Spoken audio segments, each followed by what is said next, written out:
करने वाले आदमी बाहर में दिल्ली वगैरह जहाँ रहते हैं तो वहाँ पे हम तो जैसे अभक्त पदार्थ पाते नहीं हैं, शुद्ध रहते हैं, सब चीज़ से लहसुन प्याज से वर्जित रह अपना।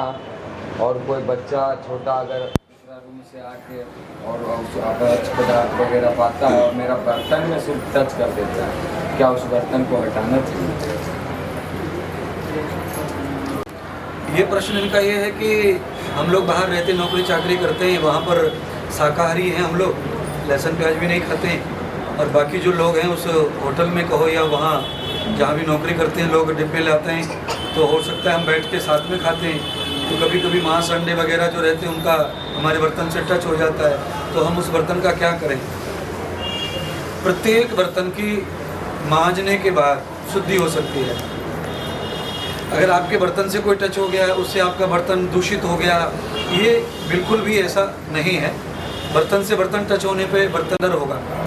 बर्तन के बाहर जिस बीम बार से जिस साबुन से बर्तन धुले जाते हैं, उसी बर्तन मांस मटन के भी बर्तन उसी से धुले जाते हैं, तो बाहर का जो एरिया है वो साफ़ सुथरा रहता है, अंदर के एरिया में जो भरा है वो भरा है। इसीलिए अगर ऐसी स्थिति कभी आ जाए कि हमारा बर्तन, हमारा डिब्बा, कटोरी, चम्मच ऐसे टच हो जाए किसी चीज़ से, जैसे मानो मांस मटन से टच हो गया हमारी चम्मच, उस स्थिति में तो उसका भोग नहीं करना चाहिए। उस पात्र को हमें त्याग देना चाहिए और उसे मांझ कर उसका यूज आप कर सकते हैं, आपको कोई अपराध नहीं लगेगा। और किसी प्रकार का भोजन में या गंदा बोलते हैं या गंदा सोचते हैं, उनके साथ के थोड़ा टच भी हुए तो 1 सेकंड में 1600 मिलीघन हमारी पॉजिटिव एनर्जी नष्ट हो जाती है, साइंस कहता है ऐसा।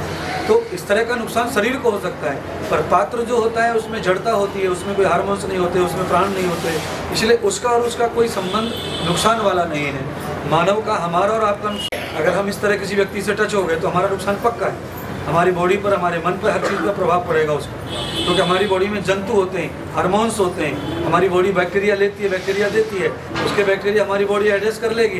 कोरोना में जैसे 5 मिनट में ही कोरोना हो जाता था, किसी को किसी से दूर से भी हो जाता था, खांसी हो जाती है किसी से भी, किसी को खाज हो जाती है, टीबी किसी से किसी को हो सकती है। बस ये है कि वो जब साथ में मिलकर खाते हैं तो श्रद्धा कम होगी, इसलिए दूर जाके खाएं। धन्यवाद।